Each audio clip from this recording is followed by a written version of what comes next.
What is good, everybody? Welcome in to the Coach and Company podcast. We do this little show to support our morning show, Coach and Company, live at 10 a.m. Eastern Time.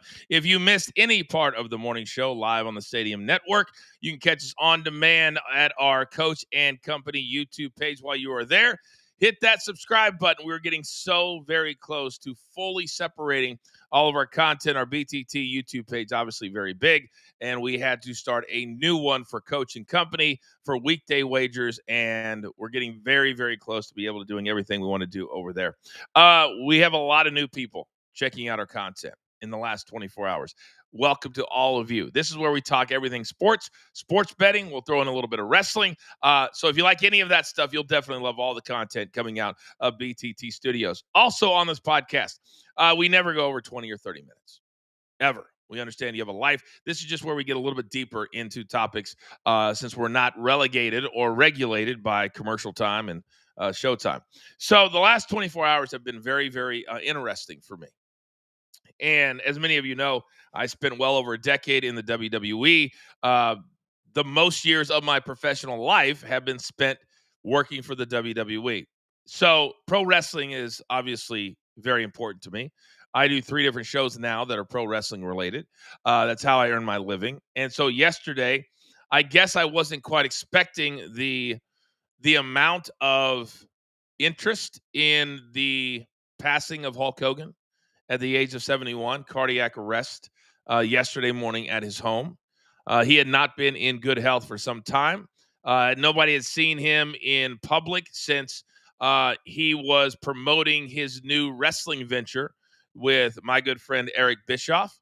They had just secured a TV deal and he had just launched a beer. So it is safe to say that he had a lot of plans to live much longer, and he was always a marketing machine, whether it was his bar, whether it was his brand, his likeness. Hulk was always Hulk. So yesterday, I started getting all kinds of uh, interview requests and to come on different platforms like Outkick and Fox. And I was on BetMGM tonight. So it was a lot of, and all of them morphed into Hulk Hogan questions. So it got me to thinking last night of what other athletes in other sports make you stop and just go, damn, this is a big one.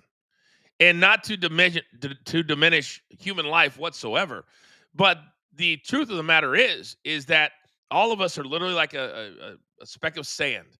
And when we pass, hopefully we'll have people remember us, and then the world moves on.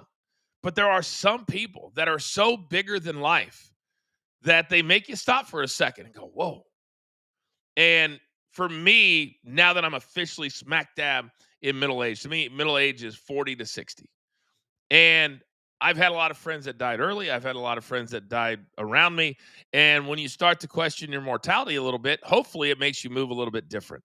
And I know for a fact that my mind and how I move and what I do and the manner in which I do it has certainly changed over the years, because you start to get to a point where you're saying, listen, I may not be able to do this again. I may not have the opportunity to do that again. And I had a lot of those thoughts yesterday as I didn't even move from this room basically from 7 a.m. because I live on the West Coast until last night around 6 o'clock. I did a show at 9 Eastern last night, but I really, really enjoyed it. And to me, talking about memories, talking about something or someone that shaped my childhood and the way that I grew up. And the way that I grew up was in Little Town, Kansas. We had 3 channels for the first 10 or 11 years of my life. There was no cable. So to me, New York City was a world away. And everything that happened on the East Coast, a world away. Couldn't even comprehend it. And so to me, they were superheroes. They might as well have been in Japan or Australia, because New York seemed that far away. So over the years, you get a little bit. And when you only have a little bit of something, it can become much bigger in your mind. So it shaped my childhood, and the summer, or the Christmas, where I got my Hulkamania t-shirt, the one with the yellow and the rips and the no arms. And that was one of the greatest gifts I ever got. So I thought to myself, if it was basketball, what would be a situation that would make us stop and go, whoa? And for me, it kind of already happened, but there was one bigger one. Um, a few years ago, I guess it was 2000, it had to be 2018. I went back to the WWE for a cup of coffee. And it was during that time that Kobe Bryant tragically passed in the helicopter accident, which was just 20 or 30 miles from where I'm sitting right now. In fact, those helicopters sit at the airport that I fly in and out of all the time. And I remember I was in Houston for a WWE pay-per-view, and I don't remember which one it was. I think it might have been the Royal Rumble. And we were getting ready. It was early in the day, and I remember somebody came in and said, "Man, did you hear about Kobe Bryant?" And to this day, we're talking 7 years later, we still talk about Kobe Bryant as if he is here. And it's always the most fascinating thing to me because he was with social media, with videos, with a lot of shows on his life. It does kind of feel like he is still here. But to me, there's one that's way bigger that when it happens, because it'll happen to all of us, I think it'll be a stop in the street moment. And that is Michael Jordan. Michael Jordan was the guy that, as media rights were rising, as salaries were rising, he played the game differently than everybody else. And he also had an incredibly fascinating, interesting personal life. He loved all of the vices, the drinking, the gambling, the women, all of it. And that's what made him so interesting, so fascinating, is that he was always up doing something. Famously going to Atlantic City to gamble the night before a playoff game against the Knicks. Who does that?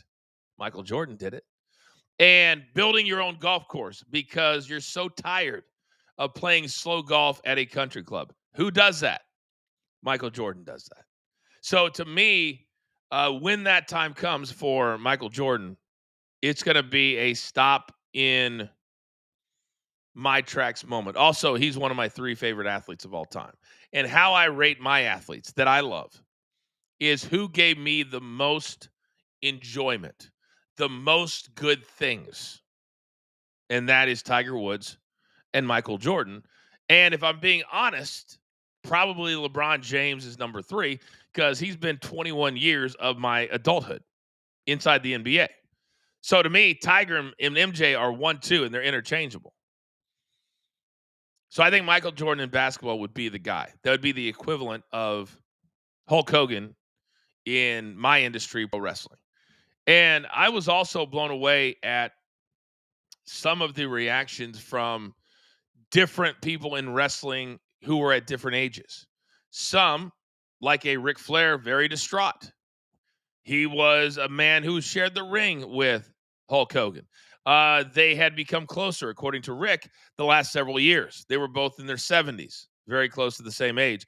Both guys did not become huge stars until after their 35th birthday. So we're talking about 40 years ago.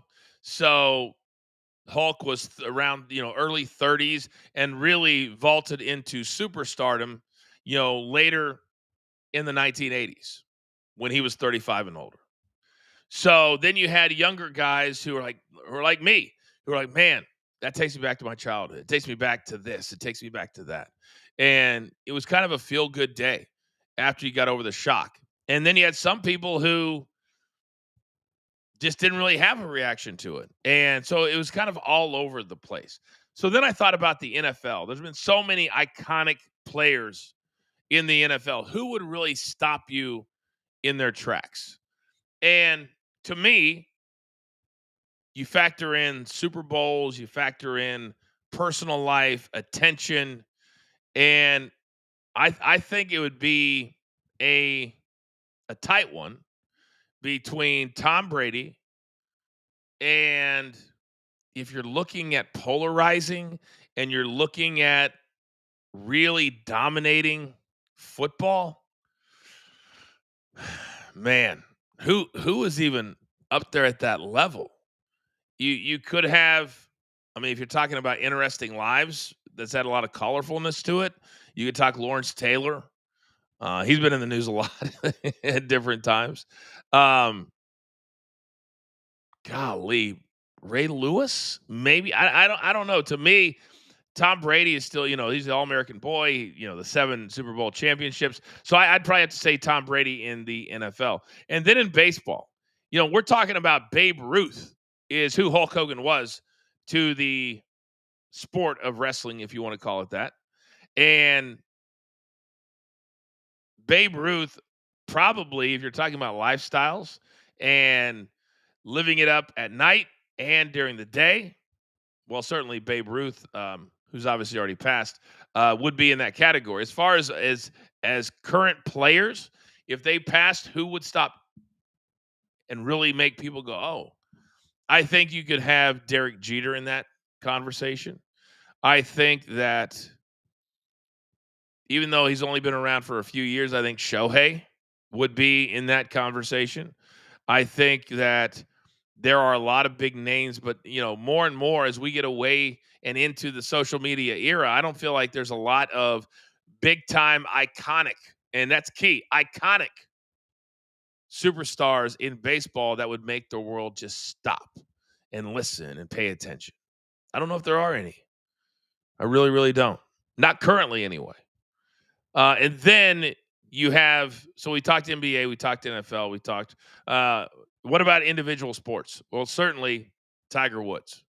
And he's had so many issues from the car accident that now I think is leading to more and more issues with his back, with his leg. He continues to have surgeries. I do not believe, outside of the father son event every December, I don't believe we will ever see Tiger Woods play competitive golf ever again.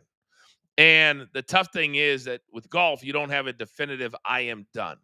Most guys, especially the greats, if they ever want a Masters, an Open Championship, they're able to play those PGA Championship. They're able to play those until they don't feel like they are competitive anymore. So they could play into their 50s or 60s. So you never really know when their time's going to come to an end. So for Tiger, he also never got that. He never got that ending. And I think that the current state of his leg, which is now leading to his back, I believe will end up being the end of his career. But hopefully he continues the business and the foundation.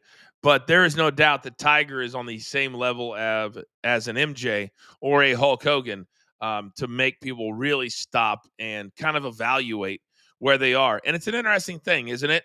When you're a sports fan, and I care deeply about sports. My entire life, since I was a little tiny kid, I've wanted to be a sportscaster. That's it. No plan B. I've been very, very lucky up until this point. I've been able to make my living in sportscasting. But it's almost like every 10 years that you cycle through your favorite athletes. For me, gigantic basketball fan. I played basketball in college.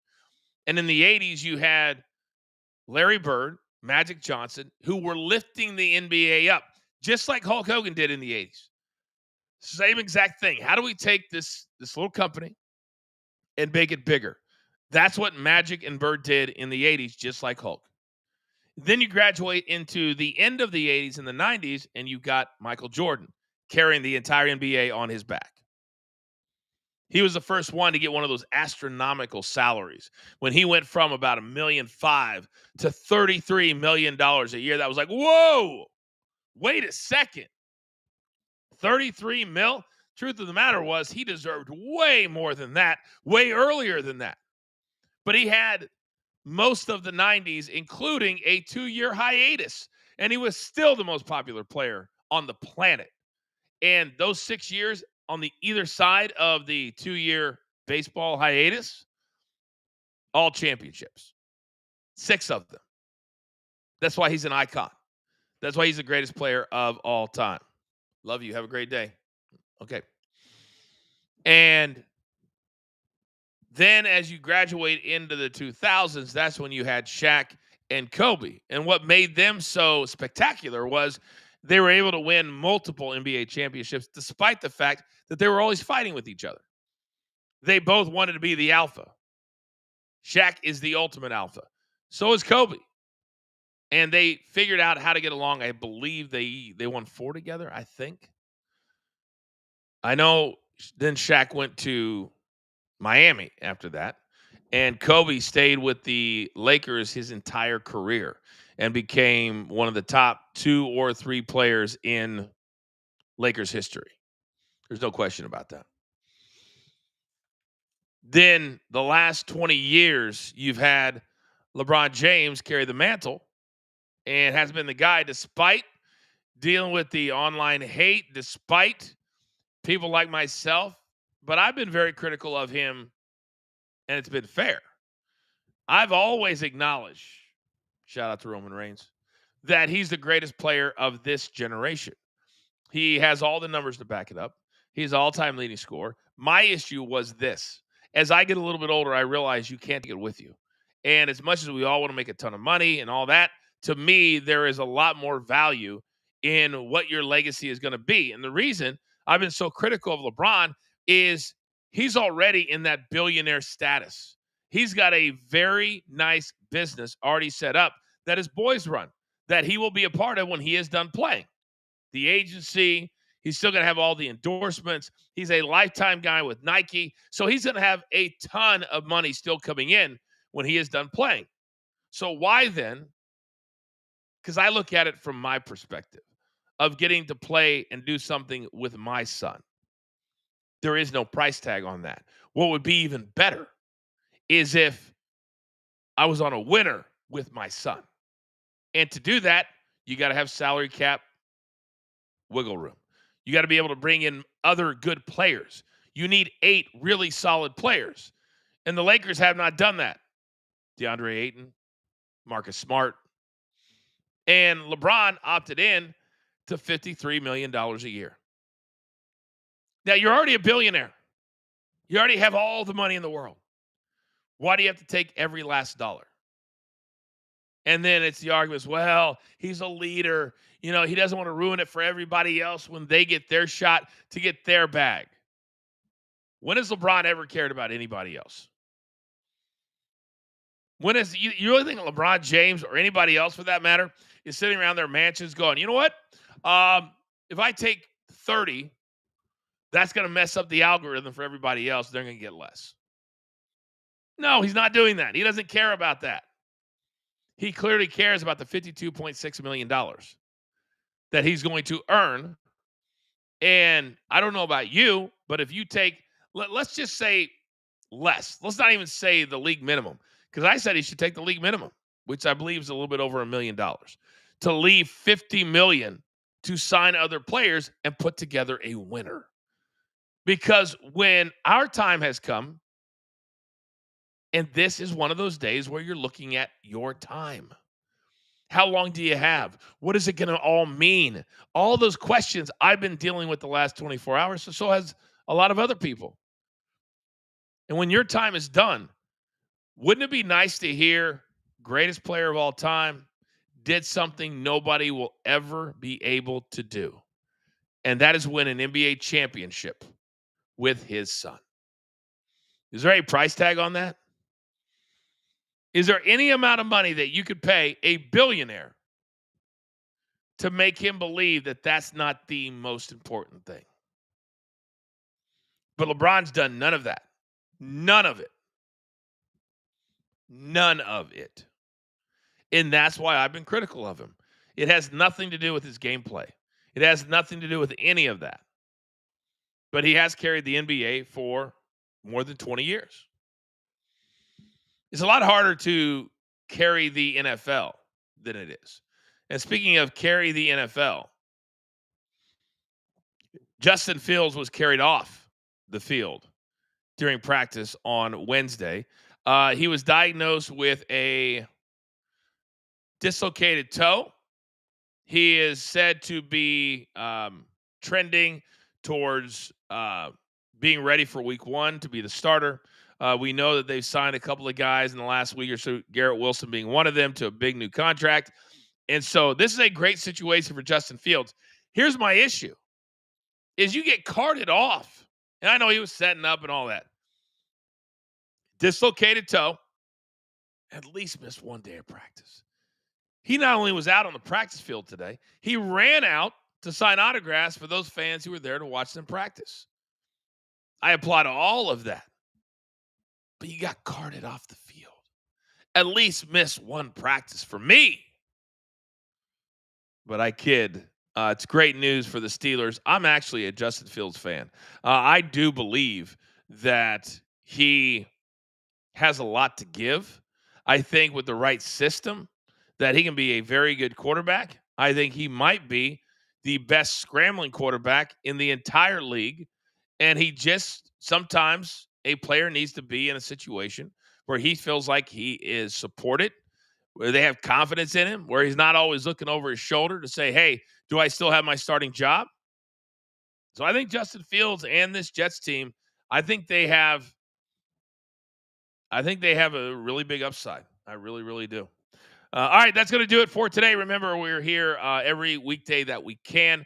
Starting next Tuesday, you're going to have to turn on your notifications because I'm going to be basically traveling for 4 weeks. We have 3 PFL events, and then sandwiched in between the first and the third is the PGA Tour St. Jude Classic.